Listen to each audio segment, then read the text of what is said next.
Bonjour, en ce jeudi 5 décembre, c'est Côte d'Azur de Trader Futur pour Facebook. Voilà, donc à l'idée que je vous ai mis sur Facebook d'ouvrir un compte virtuel avec vous afin de démystifier les futurs. Donc bon, beaucoup se posent la question, donc je vous renseigne. On peut aussi faire un exemple hein, sous forme de compte virtuel. On a la possibilité, on serait bien con de s'en priver en fait. Voilà, les bases du money management seront bon, un respect total de ce money management, c'est-à-dire avec un maximum de 5% du capital engagé chaque jour. Hein.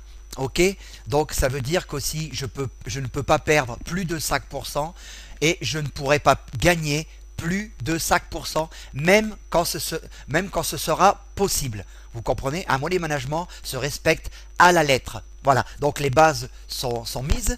Donc l'ouverture de compte sera chez Affinity parce que vous savez que moi je suis chez Affinity. Affinity me plaît parce que j'ai pas de problème et en plus leur plateforme de passage d'ordre est hyper simple. Elle ne comporte pas de chichi beignet aux pommes comme il y en a pas mal sur d'autres plateformes, d'autres brokers.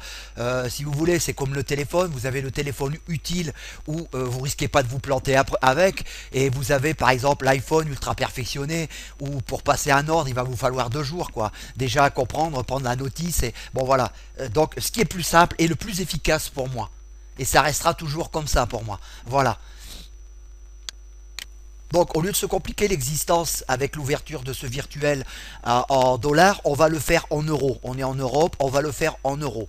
Voilà. Donc l'ouverture chez Affinity, c'est il faut mettre 2000 euros. Ça fait à peu près 2400 $ chez eux. Donc nous, on va rester en euros, on va simplifier les chiffres. En fait, on déduira aussi les commissions chaque jour des trades qui seront passés. Vous verrez, c'est assez simple. Et c'est vraiment pas grand-chose, les commissions. Donc on partira de 2000 euros, on risque 5% à la gagne comme à la perte du capital, c'est-à-dire 2000 € que multiplie 5 divisé par 100, ce qui nous fait 100 euros. Une perte de 100 euros et un gain de 100 euros. Voilà, j'espère que vous avez compris. Donc on va pouvoir démarrer. Donc j'afficherai tous les jours les résultats sous forme de petits fichiers Excel. Voilà, donc vous l'avez en face. Hein. Donc je l'ai préparé. Capital de départ 2000 euros. La date d'aujourd'hui est indiquée, 5/12/2013. Le bénéfice réalisé, le capital total. Chaque jour, nous reprendrons ce capital. Par exemple, si j'ai réussi à faire sans perte aujourd'hui les 100 euros, demain, nous repartirons 5% sur un capital de 2100 euros. Voilà. Et nous verrons ce que ça va donner au bout d'un mois. Bon, apparemment, ça me coûtera pas trop de temps. Parce que, bon, vous savez, pour réaliser 5% de capital, quand c'est assez rapide. On va pas faire le mariole. Mais bon, quand on est habitué, qu'on sait ce qu'on fait, c'est relativement facile et rapide. Donc, par conséquent, au niveau du temps, je fais ça quand j'ai fini mon réel. Voilà, étant donné que je suis lancé dans le réel, donc j'ai le cerveau bien chaud, bien préparé, je sais où mon marché va, ça me sera encore plus facile. Vous comprenez? Donc par conséquent, je reviens au niveau du money management, bon ça je le redirai plus. Je veux, ceux qui me poseront des questions, il faudra qu'ils voient la vidéo numéro 1. Donc je vais donc matérialiser ce money management donc avec les 5% de perte ou de gain journalière. On y déduira bien sûr les commissions. Donc pour amortir les commissions, je laisserai filer probablement un tick supplémentaire, donc de 12,50 € que je glisserai dans les 5% pour amortir les frais. Voilà. Bon, pour simplifier la chose, je ne pense pas que je vais... Bon, les trades seront pris en vidéo, vous les aurez tous les jours en vidéo. Voilà. Donc ensuite, je ne pense pas que je mettrai un autre tableau Excel que celui-ci pour calculer les pourcentages, nanani, nanana. On va pas trop rentrer dans le détail. C'est pour vous montrer que si vous tradez. Donc par contre, dans le money management, j'exclus tout trade avec risque. Vous voyez, des trades très risqués. Bon, ça tout au long des trades, je vais vous l'expliquer. Je prendrai que des trades qui sont dans la catégorie, vous savez que je classe mes trades dans la catégorie à risque, moyen risque et facile. Nous prendrons que des trades relativement faciles. on n'ira pas franchir la barrière du trade moyen. Voilà. Donc ça, ceci étant dit, on reste comme ceci. Si vous respectez à la lettre votre money management, normalement, il ne doit pas y avoir de risque de perte. Vous comprenez? Voilà. Donc maintenant, on va quitter ce fichier Excel et puis on va partir sur la plateforme Sierra Chart et puis on va commencer, on va faire l'ouverture de ce petit compte. Donc j'ai mes 4 écrans, moi. Vous n'avez pas, je n'ai pas que cette vision là uniquement, hein. Bon, je peux pas vous montrer les 4 écrans, c'est malheureux.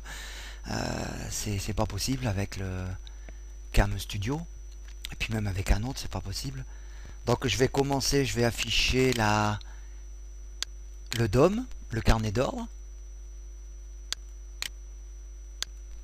Voilà, donc c'est le bleu, hein, c'est le simu, hein.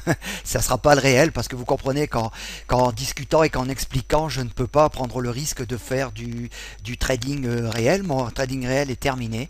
Je passe à l'application de ce qu'on a dit. On va respecter, on va pas essayer, on va respecter le money management qui a été engagé, hein, c'est-à-dire stop loss suisse, take profit variable, pour un maximum de 5% de gain ou une perte maximum de 5%. Voilà, donc place à la concentration et puis à l'application. Donc cette vidéo aura des pauses parce que bon, je peux pas rester en ligne trop longtemps. La vidéo durerait trop longtemps, hein, l'encodage et tout. Après, ce sont des heures avec la mise en ligne sur YouTube, quoi. Voilà, donc là je me mets en pause en attendant une situation favorable et je reviens. Bon, voilà, donc je reviens à mes moutons. Le temps de boire un petit verre. Je vais vous parler de quelque chose, c'est que bon, j'ai fait beaucoup d'arts martiaux dans ma vie, hein, j'en fais toujours, et j'ai une très bonne alliance corps-esprit. Je ne sais pas si certains ont entendu parler un peu de ça. C'est pas de la métaphysique, hein, je crois au pouvoir de l'esprit, c'est-à-dire, je suis pas un gourou, je crois que on peut aider son corps à guérir soi-même de pas mal de maladies. On peut être en phase avec son organisme et son esprit. Je crois beaucoup en la mécanique et en la physique quantique ainsi qu'à la médecine quantique dans les temps à venir. J'ai fait plusieurs expériences sur moi-même. J'étais laissé pour mort 2 fois, hein, cliniquement, et j'ai fait aussi une NDE, hein, donc une expérience d'une mort imminente. Et j'en suis revenu, et la dernière fois quand j'étais à l'hôpital pour une septicémie, bon, le docteur savait très bien que j'étais perdu. J'avais une dose dans le sang de toxines qui m'avait dit qu'il était capable de tuer un cheval. Et par contre, le seul dans l'hôpital qui savait qu'elle allait pas mourir, eh ben, c'était moi. C'était moi, c'est moi qui ordonnais à mon esprit, à mon corps, de ne pas lâcher et de ne pas mourir. J'avais une cellulite énorme, on aurait dit banzai. J'étais gonflé de partout, hein, il s'attendait à un arrêt cardiaque à tous les moments, mais c'est marrant, dans mon esprit, je savais que moi, j'allais pas mourir. Vous comprenez? Je savais que j'allais pas mourir. Et ma remise sur pied a été fulgurante. Bon, je parle de ça parce que je vais vous dire que quand je rentre en trading, j'ai un certain état d'esprit. Si mon état d'esprit est légèrement négatif, je sais que je ne dois pas rentrer. C'est comme si, un peu, je savais si j'allais gagner le trade ou le perdre. J'ai donc un certain état d'esprit que j'ai appris à domestiquer.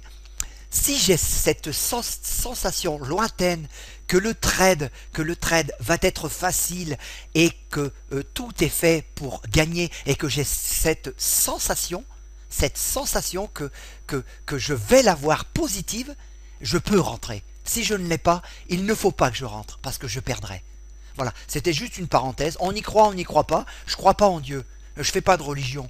Je crois en la physique, surtout à la physique de l'avenir, à la médecine de demain, à la médecine quantique, etc. Voilà. Donc je vais me concentrer et remettre mon...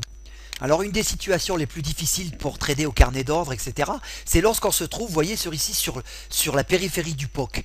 La situation, comme je vous ai dit quand j'ai fait les 20 trades gagnants là d'affilée, c'est une situation indécise. Elle n'est pas déterminée. En fait, on se trouve bien autour de ce POC, et à partir du moment où on s'en éloigne, on revient tout de suite, que ça soit au nord ou au sud, on ne peut pas prévoir la réaction. Et sur du trading très court comme le carnet d'ordre, ça peut être relativement dangereux. Voyez ? Donc je vais je vais extraire de cette situation un trade relativement facile. Voilà, on va peut-être rentrer à l'achat.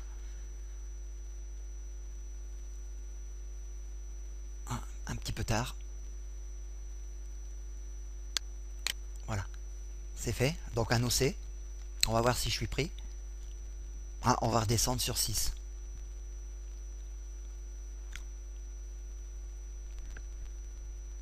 Donc la difficulté aujourd'hui particulière de trader, c'est qu'on a un manque caractérisé de volume. Il y a presque pas de volume. Il y a énorme sur le DAX, je vois, il y a énormément de petits gaps.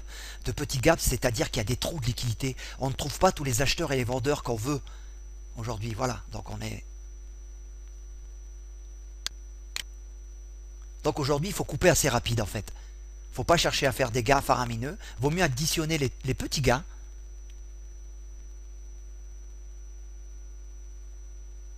Bon là, on va revenir sur 50, voilà.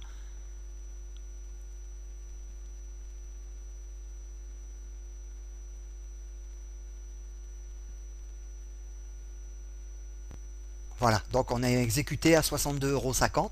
On a fait 60% déjà de nos 100 euros. Voilà, donc on va régler le take profit, on va descendre à 3. Normalement, ça devrait suffire et la journée sera faite. Bon, je vais couper, je vais prendre une pause, à moins que... Non, j'ai des trous. Vous voyez les trous de liquidité? Regardez, regardez, regardez ici. Regardez. Vous avez vu là? Ça, c'est dangereux. C'est-à-dire que lorsqu'on va approcher ça, bing, ça peut gicler et vous pouvez vous retrouver à -8. C'est extrêmement dangereux de trader aujourd'hui. Bon, je fais une petite pause, j'attends une situation favorable. C'est désolant de peu de liquidité. Et c'est hyper dangereux. On se croirait à 21h30.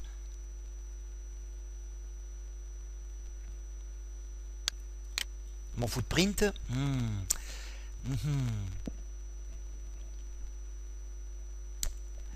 Il y a un désir de venir rechercher la VWAP en tous les cas. On a ce désir ici. Donc on va se mettre en pause, on va attendre. Donc ça paraît facile, mais je passe dans les trades moyens. J'ai dit que je restais dans les trades faciles, donc je fais une pause. Bon, on va peut-être en prendre un autre. Trop tard, le temps que je redémarre la vidéo, parce que je veux démarrer la vidéo avant de vous prendre le trade. Or que normalement, vous voyez la difficulté. Alors je ne peux pas le faire en réel, vous comprenez. Donc là, normalement, au lieu de cliquer sur pause et action, j'aurais dû cliquer sur ma plateforme pour prendre. Je serais déjà à plus 2 ou 3 ticks. Donc tant pis, on va laisser un peu ouvert et puis on va voir s'il remonte un peu. On est toujours avec ce manque de liquidité caractérisé. Donc j'ai pris un seul trade pour le moment. Vous l'avez vu, 62,50. Donc je vais en prendre un pour faire 100 de 3 ticks.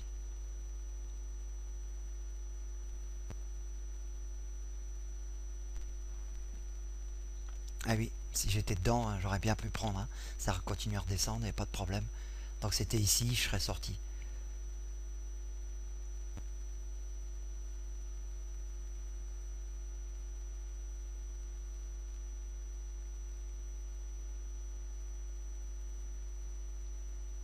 Toujours autour du POC.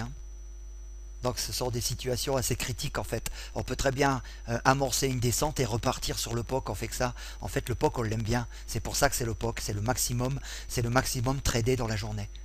C'est un point, c'est le point of control. Voilà. C'est lui qui contrôle toute la journée en fait. À l'achat ou à la vente.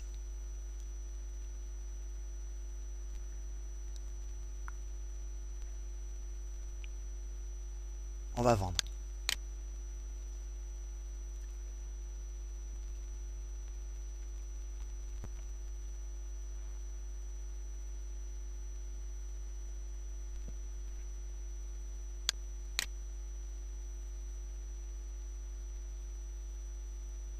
Voilà, c'est terminé.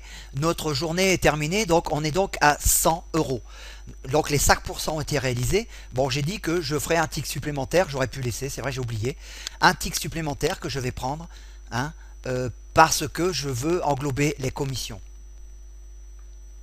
Donc il m'en reste un trade de 1 tick.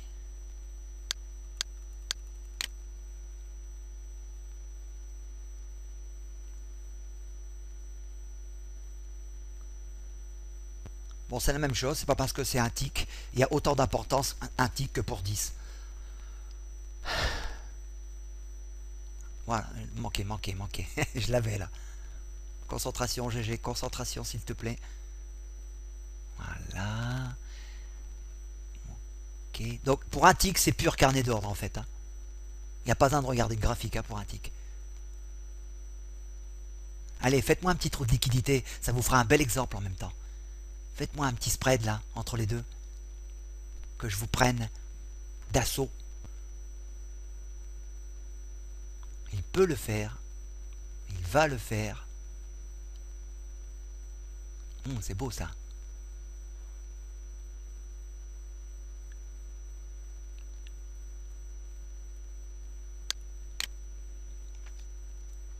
Pas pris encore. Mon OC pas pris. Allez, prends-le, mange-le. Mange-le. J'ai un spread, regardez ici, il n'y a rien. Allez, prends-le, c'est le moment. C'est très bien comme ça. Allez, pris.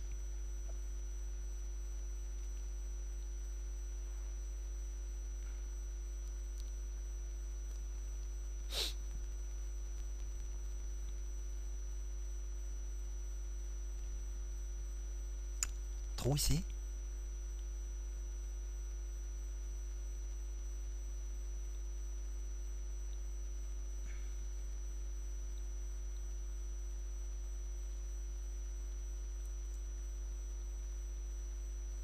Allez, petit effort. On est juste sur le POC, comme je vous dis, hein. C'est le problème, c'est le POC, hein. C'est ça le problème. Il va passer là. C'est le problème, c'est le POC.